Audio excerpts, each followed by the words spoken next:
Progress. The first thing to do is progress in your Commonplace book, Commonplace binder. I'm going to set this down now.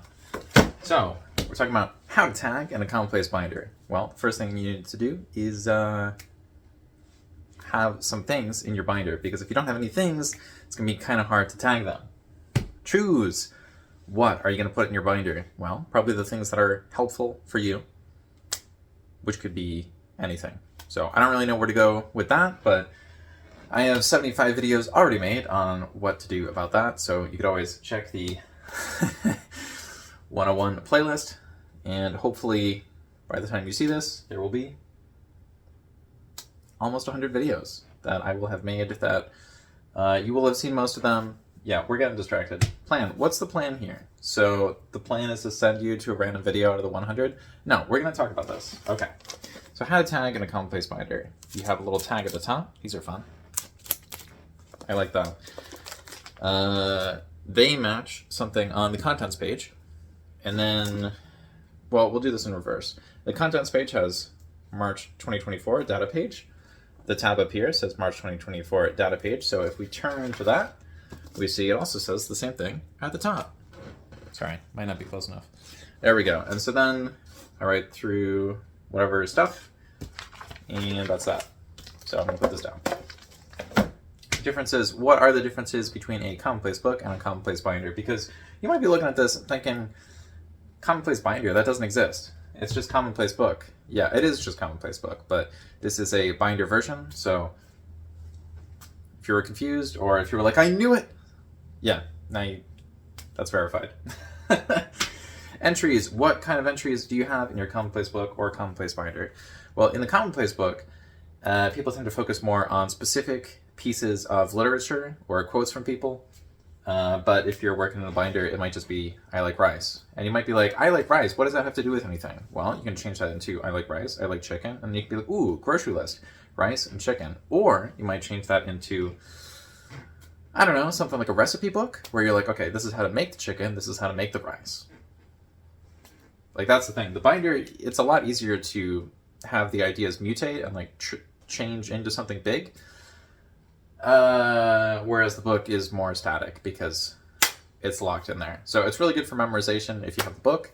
It's probably easier to carry it around without all the stuff spilling all over the floor.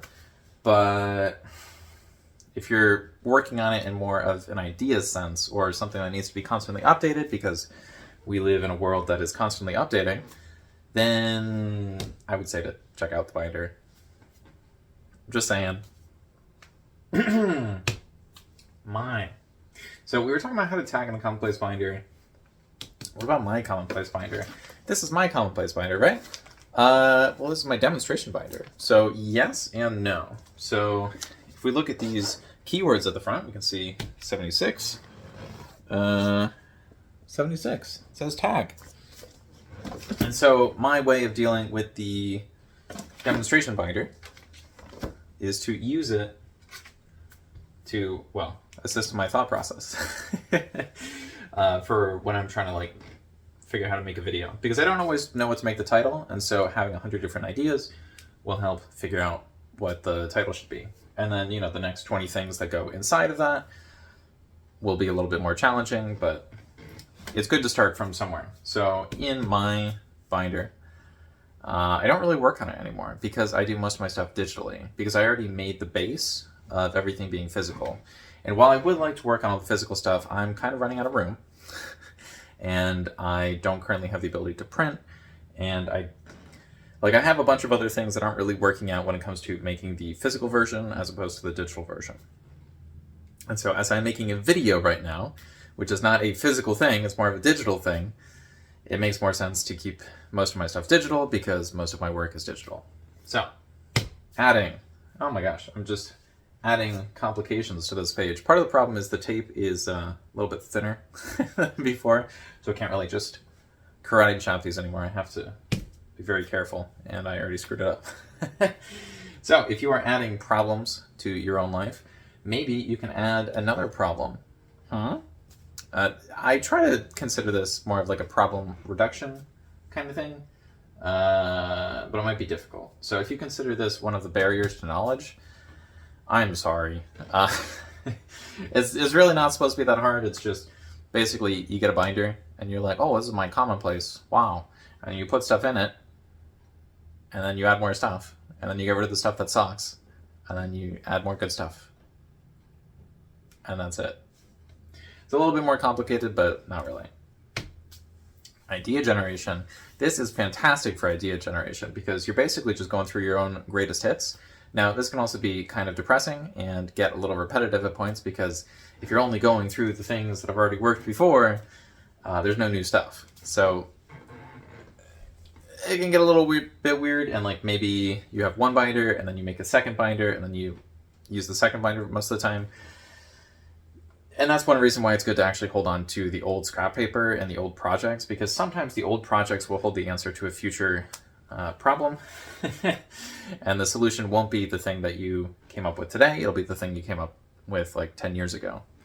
But it is also really annoying to go through all the old stuff. So, skim it every so often, but probably don't spend all the time just rewinding like, ooh, yeah, I peaked in kindergarten. That was great.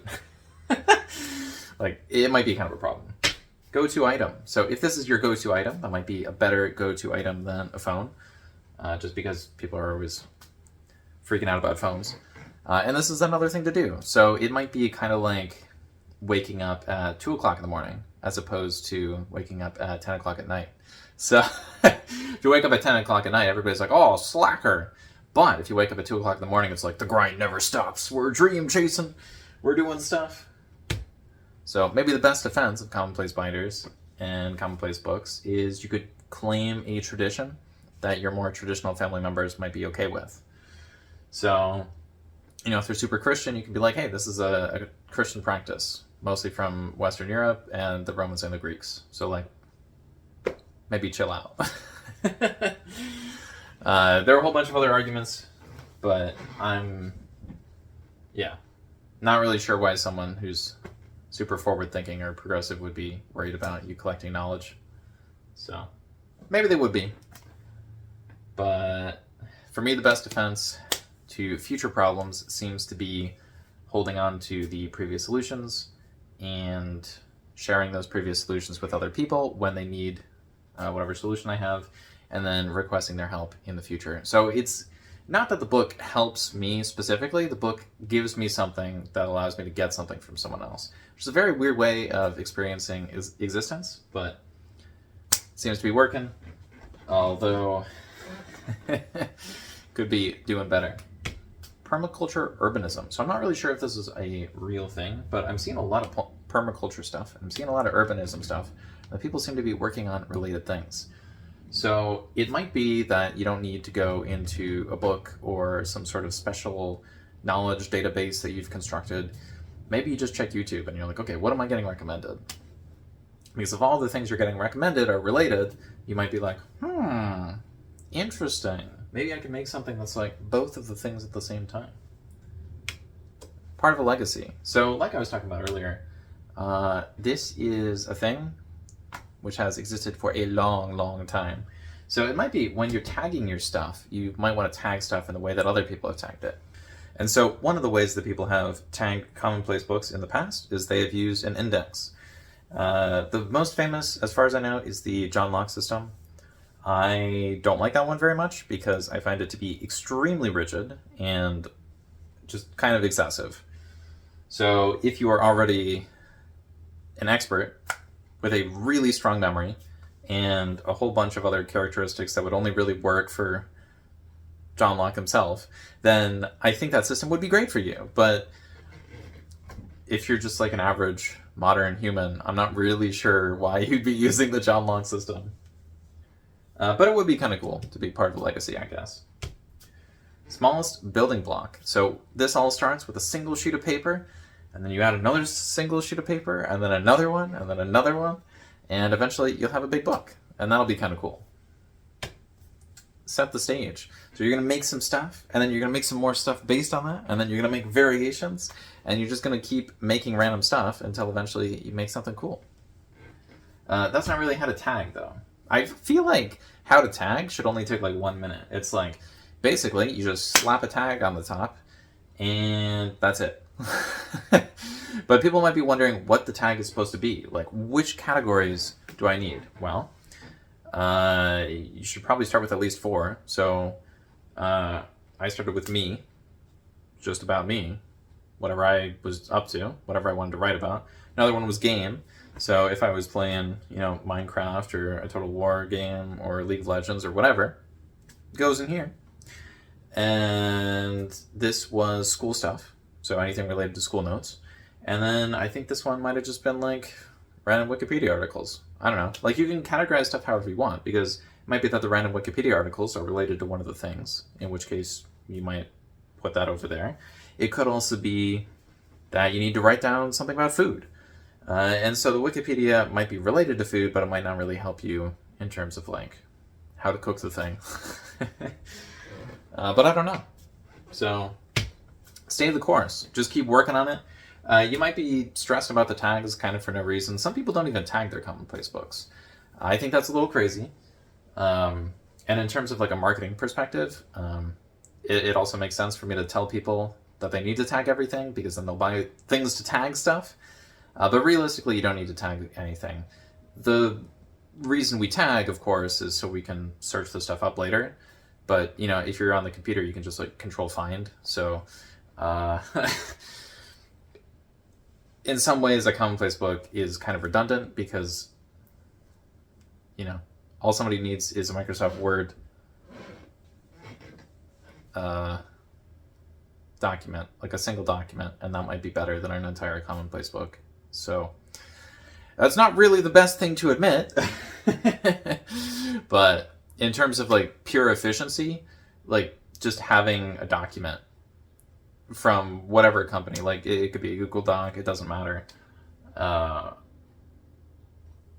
that might be better than a Commonplace book, depending on your situation. Like if you're a medical student, I would say aim more towards a personal knowledge base as opposed to a Commonplace book, because the personal knowledge base is, a completely searchable database that will always remember whatever you put in. So you don't need to have a perfect memory, you just need to be able to search whatever terms you're looking for. So that's probably better than just carrying around a bunch of sheets of paper. Now, if the power goes out, of course, that might be a big problem, but a hospital probably also has generators, so like, I don't know, maybe you'll be fine? I don't know.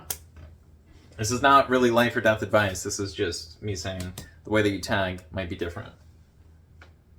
Breaking down. So I'm not really sure if I broke this down enough, but hopefully you're not having a breakdown right now. I'm not having a breakdown right now. I'm actually quite happy, because this is the 76th video. I've been very stressed about making this set because it includes the 25th.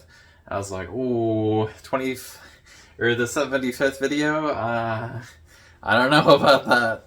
Because if I can make this entire 100 video playlist, I'm going to be super proud of myself, and in the future I'm going to be able to reference this. I'm going to be like, I made 100 videos on this subject, and that's crazy. People are going to be like, yeah, that is crazy, especially because they're normally like 15 minutes long. That's 25 hours of content. But if I don't finish it, then I'm going to be stressed and I'm going to look like a clown. So I kind of need to finish the thing. But when I do finish the thing, then I need to start another project, because that's, how making YouTube videos works.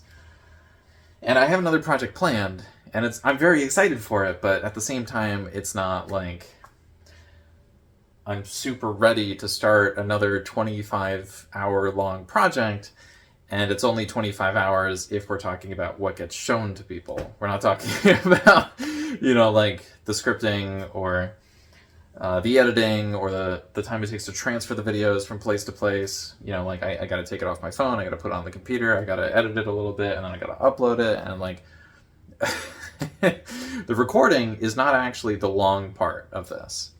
So I'm not doing any scripting. I write a script, and then these are like the top things in the script, and so then I'll just say these things, and so that way it flows a little bit more. I can work with whatever's going on. Like, the monitor's turned off like 30 seconds ago, so sometimes I'll be like, wow, we're talking about bright ideas. That's a dark idea. No, that's... Except, that's the problem. It doesn't always work when I just say random stuff. Thought process. Yeah. What's the thought process? Write the stuff down, and I just kind of work through it. And one of the great things about doing an outline as opposed to a full script is it will be different every single time. So if I were the type of person to make 5 versions of the same video, then I could go through and make sure that all the stuff was interesting, and then I could use all of that to make a 6th version. But because this is the first time I'm going through 100 video playlist, I'm just trying to make the videos because I'm like, oh my gosh, I don't know how to do this. Find later use. So I am going to have to find a later use for all of these note cards because these aren't, like $100 per item. But they do kind of add up after a long period of time, and I don't have infinite funds. So I need to make sure to figure out what to do with the note cards afterwards. So I'm hopeful that I can use some of them in future videos, and I should be able to rearrange them a little bit because, I'm going to have like 2,000. So it should be pretty easy. 12 monthly binders. So this is my demonstration binder. However, I used to have 12, well, I still have them, I just don't work in them anymore. I used to have 12 binders to handle my least valuable or hardest to deal with information. And so what I would do with that is I had one labeled for January, one for February, one for March, one for each month of the year. And what I would do is I would have my main binder, and then I would have the second binder, which was for that specific month. And so I would be able to get unique ideas all year by shrinking down whatever was in the monthly binders. And so that was really good because I wasn't just like spinning my wheels all the time. Unfortunately, the best way to do it would probably be 2 weeks rather than 4 weeks. The problem, of course, is I don't want to have 24 monthly binders, you know what I'm saying? Like, that would take up so much room. That would actually be kind of expensive. It would look really bulky. It would be such a problem. And so 12 binders worked really well. Before that, I had 4 binders, one for each season. And, I would go through that stuff and I would know it really well, but it just wasn't, I would get stuck. Like if that's the hardest to deal with information, I would get rid of all the easiest stuff. And I'd be like, yes, look at that. I got rid of all the easiest stuff. And then I would have only the hard stuff. And I was like, oh no. This is going to be much more difficult. So it can end up in a whole bunch of different ways. You can tag however you want. It's not really a huge thing to worry about. Yeah, so maybe you have your own Commonplace binder already and you want to make a second one. Or maybe someone is giving you their Commonplace binder, which I think is crazy. That doesn't happen very often. So if you have a second edition Commonplace binder, maybe you'll find the next video interesting because that's what that one's about. And that is a summarized title, so that's not exactly what it's going to be. But I hope you found how to tag in a Commonplace binder interesting. Please leave your thoughts down below. And I hope you're having a great day. Okay, bye.